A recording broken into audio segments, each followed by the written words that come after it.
Omega Expert Chat with co-founder Sell with Auto. My name is Keenan Thomas, and I am the founder of Omega Consulting. Sam, would you mind just sharing a bit more about yourself and your business? Happy to be here. Thanks for having me. We are a early stage startup that focuses on the connection between people online. Today, more and more automated spam messages are sent every day, and buyers aren't sure what to respond to or who is actually thinking about them and why this particular product is useful for them. And that's really where we come in. We help sellers create those personalized hooks that get a buyer's attention and explain why they should see a product.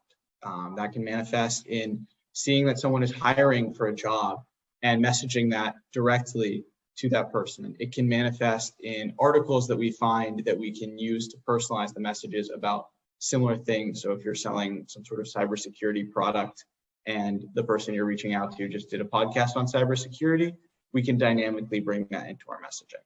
And really, the idea is to build authenticity at scale. And so that's what we're trying to do with Auto. That's fantastic. I know over the past few years, Sam and I have received many questions and comments from founders and executives globally about the inspiration behind starting a new venture, a new business. Can you share a bit more about your, starting phases? For me, any good founding story really starts with a really big problem. And for me, the first time I saw this problem was during my MBA internship working at a wonderful startup called Rapid SOS in New York. Their data layer for 911, it saves thousands of lives every year, tens of thousands. And this product was so amazing, but it was really hard to get it in the hands of companies that needed it because telling the story was a real challenge. And finding the right person to reach out to, how to get in the door, was proving really hard to grow the business. And the team had figured out ways to do this, but it took a really long time. It took highly personalized messaging that took 15 minutes to write, or it took blasting thousands of people every month and trying to get one of them to respond to you and start a conversation. And to me, both of those methods seemed wrong. There had to be a way to not blast people who wouldn't be interested in your product, or find a way to cut down the time for 15 minutes to something more like 1 or 2 for each message.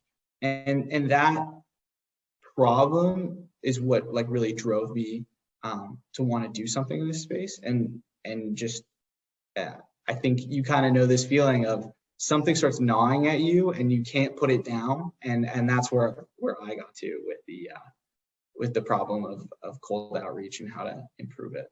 It's important to recognize that there's a purpose, right? There's a necessary need in society for, business development. And I would have to say, in regards to Omega Consulting, we launched at the beginning of the pandemic. I was practically in a predicament where I noticed that a lot of small business, medium-sized companies within my own town were just suffering because they just weren't adapting to digital quick enough, right? You hear a lot about automation, AI, focusing on digital marketing, and a lot of the organizations did not have the human capital to be able to execute it in a way that would be profitable. It's easy for someone to come up with, all the problems that they see, but it really takes an individual, an inventor, an investor, a founder of an organization to really execute a plan that's going to combat those types of problems. So it started with recognizing the problem and developing a plan and solution. And since then, we've been able to scale Omega to be able to help, companies globally,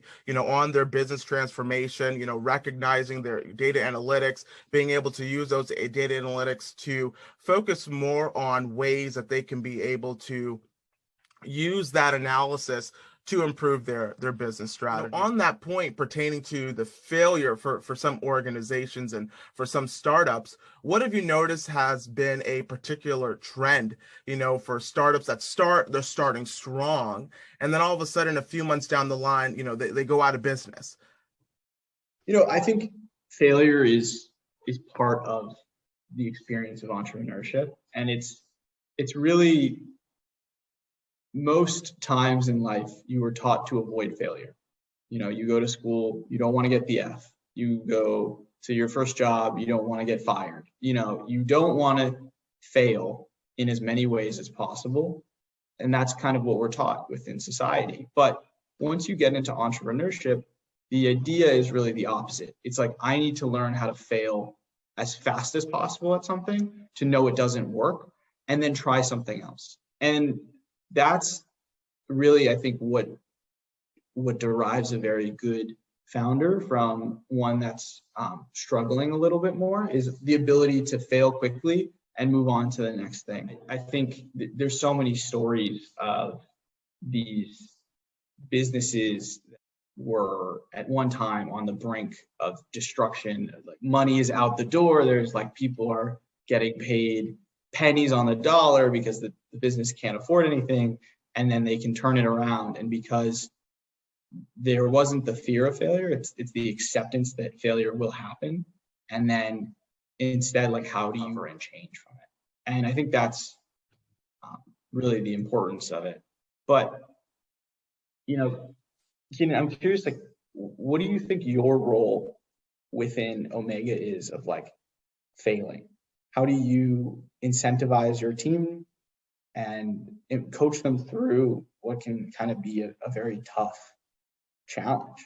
Now that's a fantastic question, because I think every founder, every single day, it starts with us, right? As starting the organizations, we're helping and to motivate, our people, our employees, to be able to recognize the vision and mission of our organization. I think that that's really the bread and butter of making sure that every single person within my organization, and I think for any organization, is really getting down to those core values, the vision, and also the mission of the organization. Because I think at the end of the day, every single day that we're operating, we have to remember what is the main point as to what we're doing, right? Because many people might say, hey, I don't understand maybe what my responsibilities are in this context, but we have to get down to why we're doing it. I think for me, and one of the secret sauces of how we've been able to sustain our business so far, is really getting down to why we're in existing, right? Mm. Why our business is here, why Omega Consulting is still thriving in this, recession, supply chain, diminishment. We're obviously with the conflict over in Ukraine regarding the warfare, and there's so many different things to practically validate why both of our organizations should not be in existence, but it really focuses more on why we're assessing those needs. And I think it gets back to, my previous response, when it gets back to how are we actually solving a problem, right? How is our organizations really combating, critical issues in our society, in the business economy, that's really going to provide us the leverage to sustain this organization. So I really talk to my employees about, the changes that are happening, regarding technology, artificial intelligence, automation, and how they can be able to upskill. I talk a lot about providing my employees with the opportunities to get credentials, outside of the organization on company time, and to reimburse them for that, because we understand how important it is to upskill the labor force. But as any founder would say, it's not easy, right? It's not easy to always provide that, especially if you're having restricted capital means, as you shared earlier, Sam, that you may not be able to relay, $500 here, $1,000 here for, 5 or 6 of your employees to go out and get an AWS cloud certification, right? So it's just one of those areas that we as founders need to assess to see what is the necessary needs of our organizations, and how can we meet the upcoming needs of our clients, right? Because at the end of the day, it's serving our customers, it's serving our clients, and it's what they need most. So for me, it's prioritizing obviously the need of the organization, prioritizing the need of our clients, and then getting back to those mission, core values, and vision to really sustain, my workforce. But have you noticed any other aspects, within your own team that has been very beneficial to actually keeping them motivated, to keeping them, aligned to what you're trying to accomplish at Sell It with Auto? First of all, I love where you went there with this intersectionality of my customers, my employees, and my mission, because I think those three things should be very aligned. we talk about strategy as an integrated set of choices. And I think it's very important that if you want certain things out of your employees, you have to treat them in the way to make sure that they're also bought into what you're doing. We do a similar thing where we show our employees kind of the messages we get back on behalf of our clients. And we show them like, hey, someone was really positive about this response. Like someone was really excited about this uplift that we gave them. Like, this is how we're like making a difference in these companies' lives, and like companies that now can go out and raise a seed round because we were able to like push their business development forward. Companies that, were a sole proprietorship and now are able to hire more employees. Like those are the kinds of wins that I get to see and then have the luxury of sharing with my team. And I think as a founder, a lot of what you're doing is selling your team on like what is exciting and what's happening. And while you're like simultaneously looking up at a higher level and saying, hey, like there's different paths ahead and I need to kind of steer my team one direction or the other to make sure that we hit our goals. Yeah.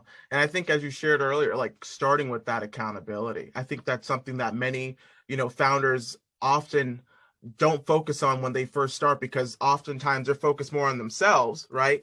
Because they want to get their business off the ground. They're not thinking so much of, the needs of their constituents or stakeholders, because they really just want their business to thrive, but they're not looking at the big picture, right? Because I think there's a holistic picture that needs to come into play, that's going to really affect the daily operations. But on that point that you shared regarding, the founders, what are some ways or alternative hobbies that founders should be prioritizing, while they're running their business? For new founders that are just getting skin in the game, they don't understand exactly, how much commitment they should be, relying on it. But what are some things that you've learned, throughout your experience that have been able to help you balance, between, work life? Yeah, and I think it's a great question. It's so different for every person, but I definitely recommend that everyone needs to have something outside of the core business that they're working on. And I think this is a pretty new shift. Like probably 5 years ago, that would be a very radical point to say that like you need something outside. I remember back to the story of ClassPass, where the founder was running her own kind of dance troupe on the side, and investors were telling her that we never want to invest in this company if you're doing this, and like we wouldn't normally do it, but it's such a great idea. But like now it's really understood that humans kind of need this balance or burn out. So I'm just taking a moment to reflect back that this is just an awesome conversation that we get to have. For me, it's athletics. I've played sports since I was a little kid. The nature of having something outside of work where I can compete and feel like I get to burn it out is important. So I grew up fencing, and now I'm playing squash a lot. And I've also started running a bunch, which is terrifying because I never thought I'd be one of those marathon people, but it's looking more and more likely like that's going to be me. And it's maybe not the position I want to be in life, but who knows? Yeah. I mean, running, staying active is obviously critical. I mean, when you talk about some of the larger corporations, some of them have trainers, all Right. types of different types of individuals kind of assisting them throughout their daily routine. I think for me, that what's really has helped me kind of provide that balance is I actually play tennis, at least weekly with a few peers of mine. We just go and just hit back and forth. But I also realized that spending time with family, I think that shuts off everything. In the past 5 years, people weren't prioritizing work-life balance. I think it was just work, right?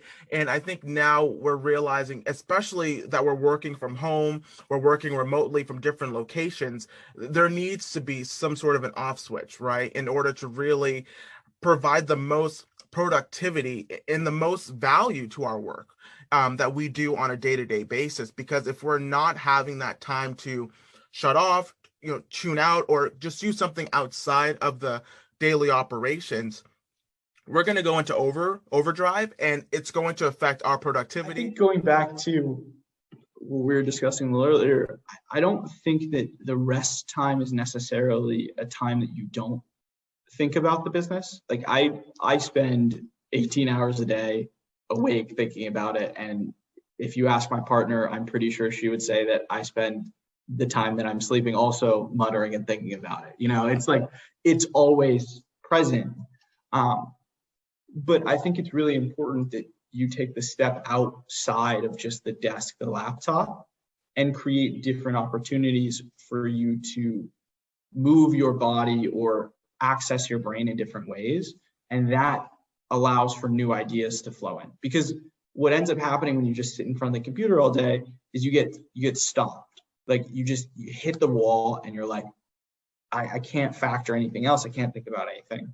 So to that effect, like for meetings, we'll have like walking meetings. We'll do things where we like get up and move, trying to like change how we're thinking about something rather than just like stay in the same headspace. And I think that balance is important regardless of what you do. The work-life balance for early founders, it's hard. We both started businesses, in school, and trying to get through classes while working on a business and trying to sell like enterprise deals was incredibly challenging. For me, speaking from experience, and I think giving yourself the time and saying, I'm not going to accomplish every goal I have on day one, but I'm going to be a like fierce prioritizer of like what really needs to get done. How can I really move the business forward today? And executing on those things allows you to set your business up better, and understanding that like your health is very important. For me, at one point, I was working like 14 to 16-hour days every day. I worked, I think, like 20 days in a row doing that. And I developed like really bad wrist pain. And I got to the point where I was scared that I was going to lose my business because I was in pain and I was like working myself too hard. And it took a step back to realize like it's not always just pushing yourself further. Like the winner isn't the one who just like throws everything away for the business. There's different ways for you to win in this game. And I think that's important to realize. And, we're in a world now where you can't ask employees to work 20-hour days every day because it's the only way to succeed in life. There's just too many options out there. And I think having that emotional quotient is so important to founders. And it's so interesting that in this current time that we're in, many founders, I would say, if they were starting their organizations back in the early 2000s, the 1990s, maybe even the 1980s, talk about emotional quotient. That wasn't something that people particularly cared about. They cared more about, are we reaching those profit margins? Are we increasing our cash flow? Yeah, I think this is a great conversation. I definitely appreciate what the insight you've shared, Sam. This was just absolutely fantastic, and I thank you for your time.